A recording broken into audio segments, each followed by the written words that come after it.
We're back in Mount Mortar, and I apologize for that soporific session of, you know, wild Pokemon after wild Pokemon. There really was nothing going on. At least, you know, a few trainers would have mixed up the Pokemon variety a little, but there were no trainers at all, only wild Machokes and Gravelers and stuff like that. And, you know, that's one thing about trainers that makes them somewhat enjoyable. They bring some variety to the Pokemon mix. Okay, now that I reached the Karate Master, I'm going to put Alakazam in the lead.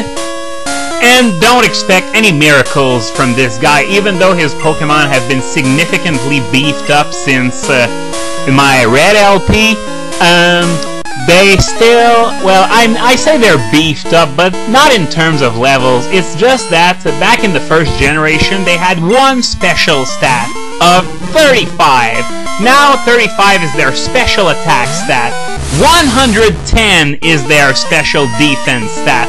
And we're gonna see if Alakazam is going to get past that massive boost in special defense.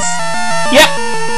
That's enough. Well, Alakazam hits like a truck to begin with, and the Hitmons don't have so much HP, so they're still relatively easy to take down even with all that special defense. So imagine back when their special defense was 35, they folded as easily as a piece of paper.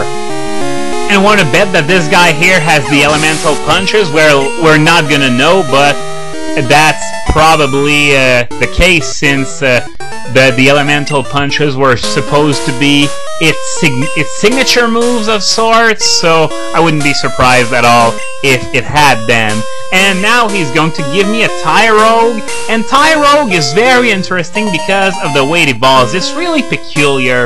If it evolves while its attack is higher than its defense, it evolves into Hitmonlee. If the defense is higher, it evolves into Hitmonchan, and if both are equal, it evolves into Hitmontop. So as you can see, it can get sort of annoying, you know, having them both be, well, depending on whether you want one of the three, you're gonna have to manipulate the stats with vitamins. Well, at least Tyrogue's base attack and defense are equal, so it's not overwhelmingly difficult. It's not like the difference was something like, you know, Shuckles or something. But either way, if you want a Hitmonchan or a Hitmontop, that means you're probably going to have to add a few defense EVs, whether it's through vitamins or something else. But the problem is that you may not necessarily want those defense EVs, well, depending on the sets, of course. So that's one really nice effect of the EV reducing berries, that you can have a Hitmonchan or a Hitmontop without any defense EVs if you so desire.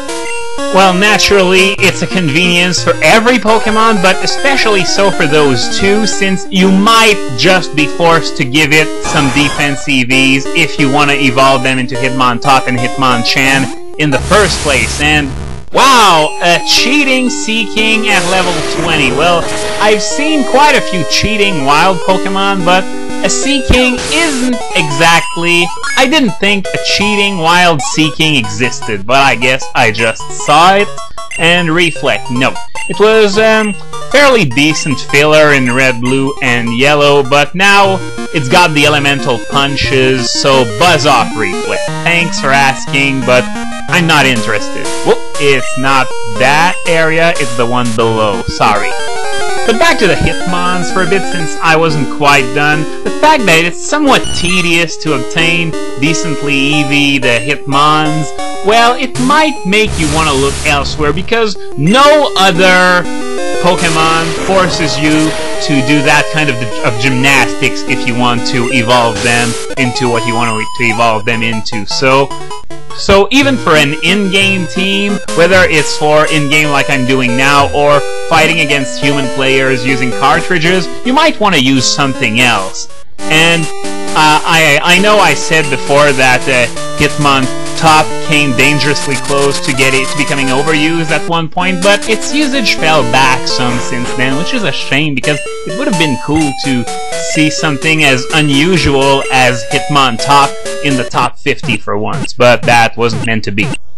So right now, one last preparation session before heading to Kanto, because now Johto has been completely cleared out. First things first, I'm going to deposit that Tyrogue that I got, and I'm going to deposit Alakazam too, since it's got somewhat of a level advantage now. And I'm going to withdraw on... I have the choice between Gengar, Typhlosion, and Lapras. I'm gonna pick Typhlosion for the sake of type variety. And, which one? Hate scrolling all the way back down. Lapras. I'm gonna pick Lapras. So that is going to be the team I'm going to use for routes 26 and 27. So I'm just gonna switch those guys around. I like having my HM slaves at the bottom. Don't mind that, it's just a habit of mine and you've probably noticed it before. So Lapras is going to go in the lead because it needs some more training, and we're gonna take care of items now. I'm gonna deposit all that junk I got in Mount Mortar, though I wouldn't call what? Oh man, are you kidding me? No more room? Well, I guess I'm going to do the usual thing and take care of that off-screen. Be back in a sec. Okay, so that's another matter solved. It's really annoying. Even with all those extra pockets, I eventually ran out of space in the PC, though it didn't happen until my first exploration into Kanto, so I guess it's much better that it happens then than at like the third gym, or so. I don't remember when it happened for the first time in Red, but oh well. Okay, so we are going to head to Kanto, Route 27. And oh, we're not going to get to hear that kick-ass tune just yet. I love the music in routes 26 and 27, by the way. It just reeks of, you know, you're in the home stretch to the final challenge, don't give up and all that stuff, but it really does sound cool. It conveys that message pretty well, I gotta say. Anyway, I am almost there, and the moment I set foot on the ground, I'm going to be jumped by this guy. It's not for a battle, but he's going to give me the Kanto map for the Pokégear. Check your Pokégear map and see. I thought he gave it to me. Was it built into the Pokégear? Well, doesn't really matter.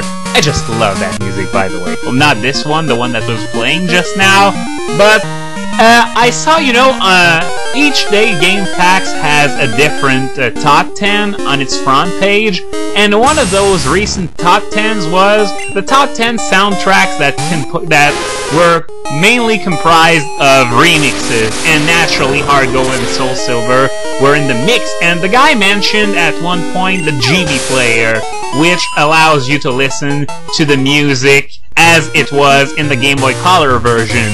Now that, I think everyone's gonna agree with me, that's an item that should have been included in Fire Red and Leaf Green. It just came one generation too late. Nonetheless, the guy had this to say about the GB player. It's like putting a sticker of the Mona Lisa in the corner of the actual Mona Lisa. And, well, that's absolutely true in the sense that the soundtrack to this game was already pretty good, but the remixes were very well done. Nonetheless, they still felt the need to include the originals. That would be the sticker, by the way. Or would the remixes be the sticker? I don't really... I don't know, honestly. Anyway, these are the Tojo Falls.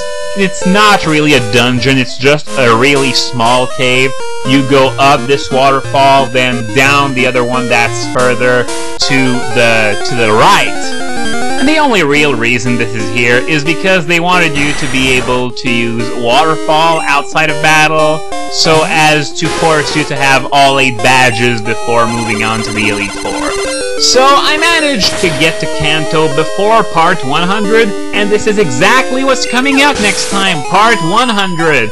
And this should be nothing special, but people sure do like their zeros, do they? So next time, Part 100!